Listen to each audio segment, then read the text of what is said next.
The BLM-DNC-CCP has looked across America and has decided that America is a failure. America, the experiment, is a failure, and we should go out and we should burn this mother to the ground, or as they chanted in Philadelphia in response to a justified shooting where a man rushed the cops with a knife and was shot.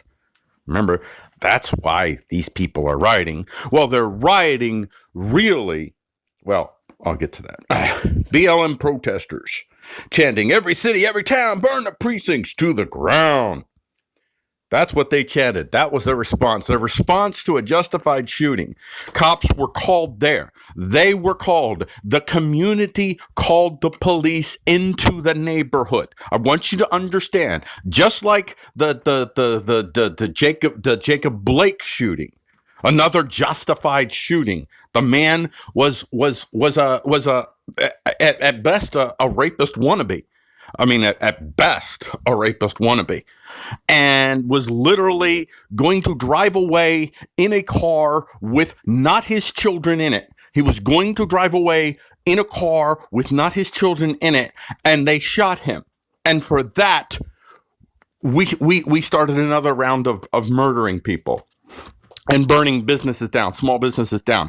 The DNC-CCP BLM is literally attempting to destroy small business America so they can replace it with corporate business America. And corporate business America relies upon the Chinese Communist Party to protect it from basically to protect it from its own American customers. China allows American corporations to treat Americans like they're Chinese citizens and not American citizens. And that's the goal. That's the dream. That's why the DNC hates Donald Trump so much. They don't care about racism.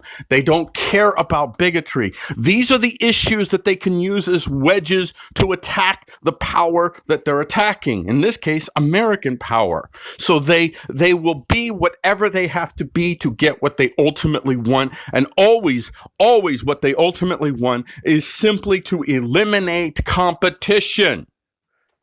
The BLM-DNC-CCP marching down the streets of Philadelphia in response to an absolute justified shooting of a man rushing them with a knife, a situation in which they were brought in. They weren't tracking people down. They weren't arresting anyone. They were there because you called them. That community called them. And when they showed up and the guy attacked them with the knife, the same community that called on these cops for protection are now marching in the streets, threatening all Americans.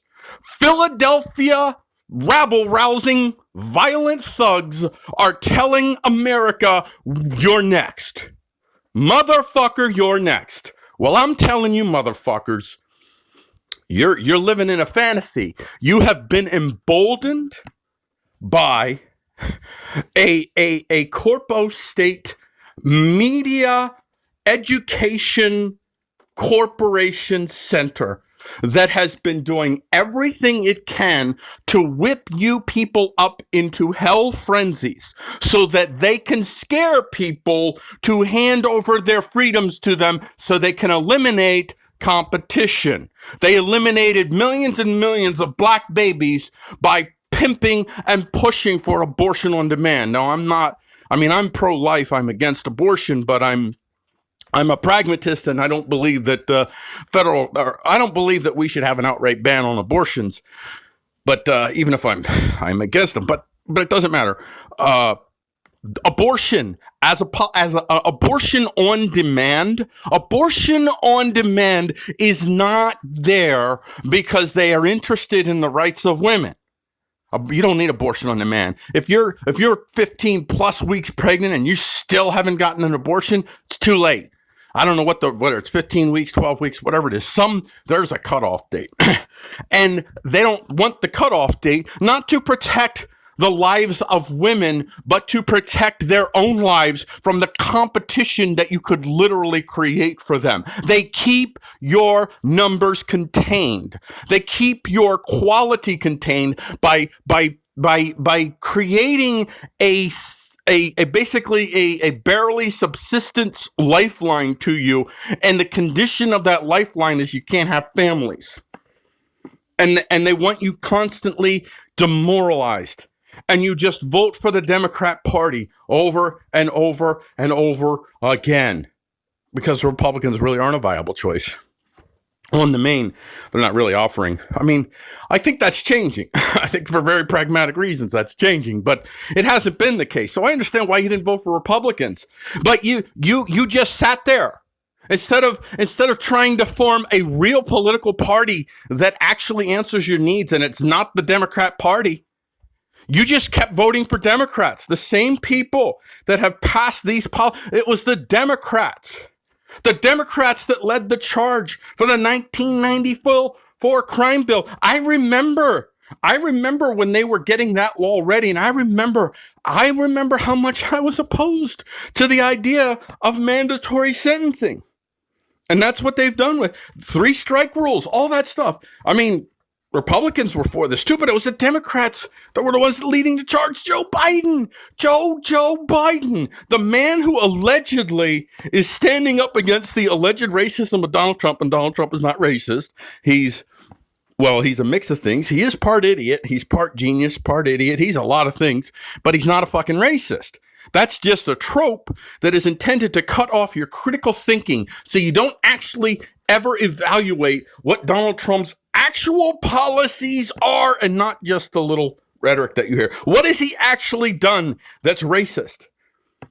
I don't know. You tell me.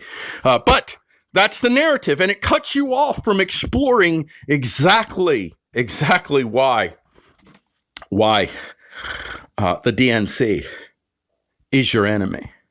When you have Democratic Congress members, when you have Nancy Pelosi dog whistles to her. Now, when I say, wow, I don't want to call them communists. There's so many different communists, and I'm telling you, not all communists are alike. And I bet you there are communists that capitalists can get along with, that you conservatives can get along with. But these communists, these are tankies. These are tanky communists. These are rolling in the tanks, tanky communists. These are people, you see a problem, shoot it. That's who they are.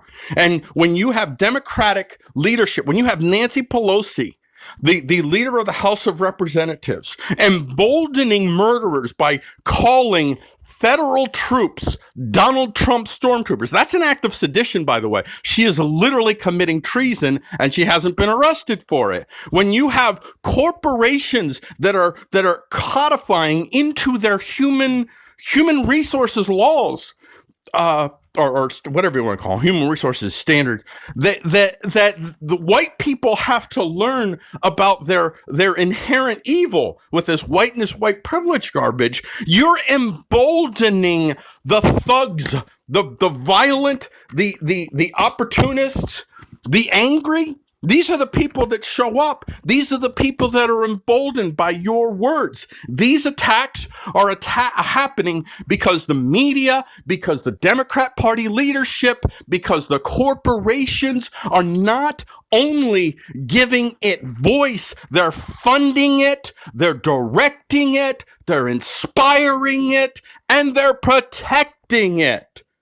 And I can tell you that if the Democrats win November 3rd, all of it will change overnight. Not on November 3rd. As soon as Joe Biden takes office, all of a sudden, you'll see the media start to act like, quote unquote, normal media again. Overnight. This is all an op. It is absolutely a fucking op that's going on. And what's more is they have stolen your legitimate concerns, Black America. They have stolen them. They have stolen your legitimate concerns, Gay America. They have made you the faces.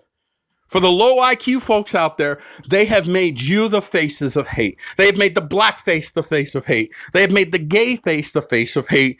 Not to me, not to people who are not retarded, but to people who are easily manipulated, which is probably 50% or more of the population. We're talking about a population that is comprised of human beings that 50% or more have an IQ of 100 or less.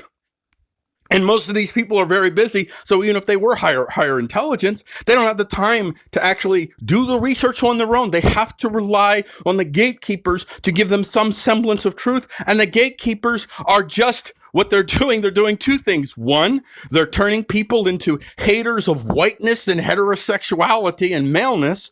And two, they're turning people into haters of women, gays, and quote unquote people of color, which, by the way, is a horribly racist terminology. You're literally dividing the world by white and everyone else. So everyone else is just the foil of whiteness. You're just the anti-white. You don't even have agency. You're just a minor character in a white drama. That's SJWism, American SJWism, I should clarify. American SJWism, dialectical white supremacism, where the white race takes on the roles of both devil and savior. Abraxas is an ancient Egyptian god. Look it up. That's what we are. So I guess that's all I'm going to say about this. The DNC, CCP, BLM has been working to convince you, the American people, that it is better for the American people to have a priest-king cult ruling over it than King Bill, the Bill of Rights. See, I prefer King Bill, and I'm going to support King Bill over King BLM any fucking day. Any fucking day.